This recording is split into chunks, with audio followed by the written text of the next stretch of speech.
Hi friends, welcome to my channel. ಇವತ್ತಿನ ವಿಡಿಯೋದಲ್ಲಿ ರೊಟ್ಟಿ ಮಾಡೋದು ತೋರಿಸ್ತಾ ಇದ್ದೀನಿ. ಯಾವಾಗಲೂ ಒಂದೇ ರೀತಿ ರೊಟ್ಟಿ ತಿನ್ನೋ ಬದಲು ಈ ರವೆ ರೊಟ್ಟಿ ತುಂಬ ಚೆನ್ನಾಗಿರುತ್ತೆ. ಆರೋಗ್ಯಕ್ಕೆ ತುಂಬಾ ಒಳ್ಳೆಯದು. ಬೆಳಗ್ಗೆ ಟಿಫನ್ಗೆ ಮತ್ತು ಹುಷಾರಿಲ್ಲದೆ ಇರೋವಾಗೆಲ್ಲ ರುಚಿಯಾಗಿ ಮಾಡ್ಕೋಬೋದು. ಬನ್ನಿ ಹೇಗೆ ಮಾಡೋದು ಅಂತ ನೋಡೋಣ. ಅದಕ್ಕೂ ಮುಂಚೆ ಫಸ್ಟ್ ಟೈಮ್ ಯಾರ್ಯಾರೆಲ್ಲ ವಿಡಿಯೋ ನೋಡ್ತಾ ಇದ್ದೀರ ನನ್ನ ಚಾನಲ್ ಮಿಸ್ ಮಾಡಿದೆ ಸಬ್ಸ್ಕ್ರೈಬ್ ಮಾಡ್ಕೊಳ್ಳಿ. ಇಂತಹ ಬ್ಯೂಟಿಫುಲ್ ಅಡುಗೆ ರೆಸಿಪಿಗಳನ್ನ ನನ್ನ ಚಾನಲಲ್ಲಿ ನೋಡ್ಬೋದು. ಬನ್ನಿ ಹೇಗೆ ಮಾಡೋದು ಅಂತ ನೋಡೋಣ. ಒಂದು ಪಾತ್ರೆಗೆ ರವೆ ಸೇರಿಸ್ಕೊತಾ ಇದ್ದೀನಿ. ಚಿರೋಟಿ ರವೆನ 3 ಬೌಲ್ ಆಗೋಷ್ಟು ಸೇರಿಸ್ತಾ ಇದ್ದೀನಿ. 3 ಜನ ತಿನ್ನೋದಕ್ಕೆ ಅಂತ ನಾನು 3 ಬೌಲ್ ಆಗೋಷ್ಟು ಚಿರೋಟಿ ರವೆ ಸೇರಿಸ್ಕೊಂಡಿದ್ದೀನಿ. ನಂತರ ಇದಕ್ಕೆ 2 ಕಪ್ ಆಗೋಷ್ಟು ಗೋಧಿ ಹಿಟ್ಟು ಸೇರಿಸ್ಕೊತಾ ಇದ್ದೀನಿ. ಸಣ್ಣದಾಗಿ ಕಟ್ ಮಾಡಿರೋಂಥ ಈರುಳ್ಳಿ, ಹಾಗೆ ಹಸಿಮೆಣಸಿನಕಾಯಿ ಮತ್ತು ತುರಿದಿರೋಂಥ ಕ್ಯಾರೆಟ್ ಸೇರಿಸ್ತಾ ಇದ್ದೀನಿ. ನಂತರ ಕಟ್ ಮಾಡಿರೋಂಥ ಸಬ್ಬಸಿಗೆ ಸೊಪ್ಪು ಸೇರಿಸ್ತಾ ಇದ್ದೀನಿ. ಸಬ್ಬಸಿಗೆ ಸೊಪ್ಪು, ರುಚಿಗೆ ತಕ್ಕಷ್ಟು ಉಪ್ಪು ಸೇರಿಸ್ತಾ ಇದ್ದೀನಿ. 1 ಕಪ್ ಆಗೋಷ್ಟು ಮೊಸರು ಸೇರಿಸ್ತಾ ಇದ್ದೀನಿ. ನಂತರ ನೀರು ಸೇರಿಸ್ಕೊಂಡು 1 ಸ್ಪೂನ್ ಆಗೋಷ್ಟು ಜೀರಿಗೆ ಸೇರಿಸ್ತಾ ಇದ್ದೀನಿ. ಈಗ ಇದನ್ನು ಚೆನ್ನಾಗಿ ಮಿಕ್ಸ್ ಮಾಡ್ಕೋಬೇಕು. ನಿಮಗೆ ಗೋಧಿ ಹಿಟ್ಟು ಬೇಡ ಅಂದರೆ ಮೈದಾ ಹಿಟ್ಟು ಸೇರಿಸ್ಕೋಬೋದು.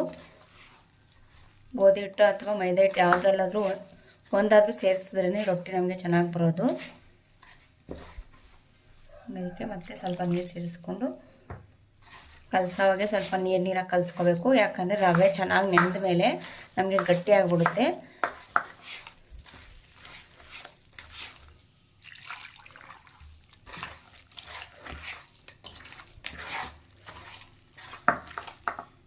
ನೋಡಿ, ಈ ರೀತಿ ಕಲಿಸ್ಕೋಬೇಕು. ಸ್ವಲ್ಪ ನೀರಾಗಿ ಕಲಿಸ್ಬೇಕು. ರವೆ ಎಲ್ಲ ಚೆನ್ನಾಗಿ ನೆಂದ್ರಾಗ ಆಗ ಸ್ವಲ್ಪ ಗಟ್ಟಿ ಬರುತ್ತೆ. ಈಗ ಇದನ್ನು ಮಿನಿಮಮ್ಮು ಒಂದು ಅರ್ಧ ಗಂಟೆ ಆದರೂ ನೆನೆಸ್ಬೇಕು. ನೀವು ಮಾಡಬೇಕಂದ್ರೆ ಅರ್ಧ ಗಂಟೆ ಮುಂಚೆನೇ ನೆನೆಸಿಟ್ಕೋಬೇಕು. ಈಗ ಇದನ್ನು ಅರ್ಧ ಗಂಟೆ ನೆನೆಸಿಡ್ತಾ ಇದ್ದೀನಿ ನಾನು. ಇದಕ್ಕೆ ಕೆಂಪು ಚಟ್ನಿ ಮಾಡೋದಕ್ಕೆ ನಾನಿಲ್ಲಿ ಒಂದು ಪ್ಯಾನ್ಗೆ ಎಣ್ಣೆ ಸೇರಿಸ್ತಾ ಇದ್ದೀನಿ. ಎಣ್ಣೆ ಕಾದ ನಂತರ ಬೆಳ್ಳುಳ್ಳಿ ಸೇರಿಸ್ತಾ ಇದ್ದೀನಿ. 1 ಬೆಳ್ಳುಳ್ಳಿ, ಹಾಗೆ 1 ಈರುಳ್ಳಿ, ಖಾರಕ್ಕೆ ಹಸಿಮೆಣಸಿನಕಾಯಿ, ಹಾಗೆ ನಾನಿಲ್ಲಿ ಕಾಲರ್ಗೆ ಅಂತ ಬ್ಯಾಡಿಗೆ ಮೆಣಸಿನಕಾಯಿ ಸೇರಿಸ್ಕೊತಾ ಇದ್ದೀನಿ. ಈಗ ಇದನ್ನೆಲ್ಲ ಚೆನ್ನಾಗಿ ಫ್ರೈ ಮಾಡ್ಕೋಬೇಕು.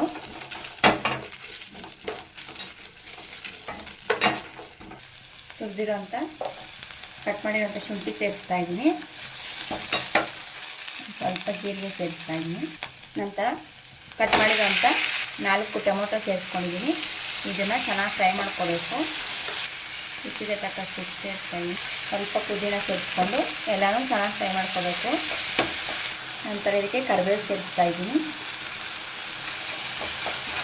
ಹಸಿ ವಾಸನೆ ಹೋಗೋವರೆಗೂ ಚೆನ್ನಾಗಿ ಫ್ರೈ ಮಾಡ್ಕೋಬೇಕು. ಎಲ್ಲ ಸೇರಿಸ್ತಾ ಇದ್ದೀನಿ. ಈಗ ಇದು ತಣ್ಣಗಾದ ನಂತರ ಮಿಕ್ಸಿ ಜಾರ್ಗೆ ಸೇರಿಸ್ಕೋಬೇಕು. ಈಗ ನೋಡಿ, ನಾನು ಮಿಕ್ಸಿ ಜಾರ್ಗೆ ಸೇರಿಸ್ಕೊತಾ ಇದ್ದೀನಿ. ತಣ್ಣಗಾದ ನಂತರ ಇದಕ್ಕೆ ಕೊತ್ತಂಬರಿ ಸೊಪ್ಪು ಸೇರಿಸ್ಕೊಂಡು ರುಬ್ಕೋಬೇಕು ನುಣ್ಣಗೆ. ನೀವು ಜನ ಜಾಸ್ತಿ ಇದ್ದಾರೆ ಅಂದರೆ ತೆಂಗಿನಕಾಯಿ ಸೇರಿಸ್ಕೋಬೋದು, ಇಲ್ಲಾಂದರೆ ಕಡಲೆ ಬೀಜ ಅದು ಸೇರಿಸ್ಕೋಬೋದು. ನಾವು 2 ಇರೋದ್ರಿಂದ ಸಾಕು ಅಂತ ನಾನೇನು ಸೇರಿಸ್ಕೊತಾ ಇಲ್ಲ. ನೋಡಿ, ಚಟ್ನಿ ರೆಡಿಯಾಗಿದೆ. ಹಿಟ್ಟು ಚೆನ್ನಾಗಿ ನೆಂದಿದೆ. ಈಗ ರೊಟ್ಟಿ ತೊಟ್ಕೊಳ್ಳೋಣ. ಈ ರೀತಿ ನೆಂದರೆ ಸಾಫ್ಟಾಗಿ ಬಂದ್ಬಿಡುತ್ತೆ. ಅದರಿಂದ ಕಲಸೋಗೆ ಸ್ವಲ್ಪ ನೀರಾಗಿ ಕಲಿಸ್ಕೊಂಡ್ರೆ ಮೀಡಿಯಮಾಗಿರುತ್ತೆ. ಈಗ ನಾನಿಲ್ಲಿ ಒಂದು ತವದ ಮೇಲೆ ಎಣ್ಣೆ ಸ್ಪ್ರೆಡ್ ಮಾಡ್ತಾಯಿದ್ದೀನಿ. ನೋಡಿ, ಈಗ ಇದ್ರ ಮೇಲೆ ತಟ್ತಾ ಇದ್ದೀನಿ ನಾನು. ಸ್ವಲ್ಪ ನೀರು ಸೇರಿಸ್ಕೊಂಡು ತಟ್ಕೋಬೇಕು.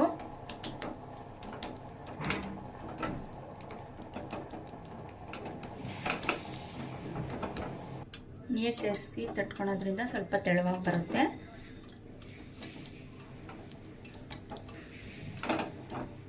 ಈಗ ಇದಕ್ಕೆ ಎಣ್ಣೆ ಸೇರಿಸ್ಕೊತಾ ಇದ್ದೀನಿ. ಈಗ ನೋಡಿ, 2 ಕಡೆ ಚೆನ್ನಾಗಿ ಬಂದಿದೆ. ಚೆನ್ನಾಗಿ ಬೇಯಿಸ್ಕೋಬೇಕು 2 ಕಡೆನೂ. ಈಗ ನೋಡಿ, ನಾನು ಪ್ಲೇಟ್ಗೆ ಸರ್ವ್ ಮಾಡ್ತಾ ಇದ್ದೀನಿ.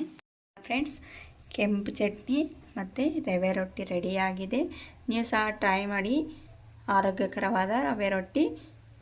ಹಾಗೆ ನೀವು ಹೇಗೆ ಮಾಡಿದ್ದೀರಾ ಅಂತ ಕಾಮೆಂಟ್ ಮೂಲಕ ತಿಳಿಸಿ. ಇದೇ ಥರ ವಿಡಿಯೋಸ್ಗೆ ನನ್ನ ಚಾನಲ್ನ ಸಬ್ಸ್ಕ್ರೈಬ್ ಮಾಡ್ಕೊಳ್ಳಿ. Thank you for watching. Bye.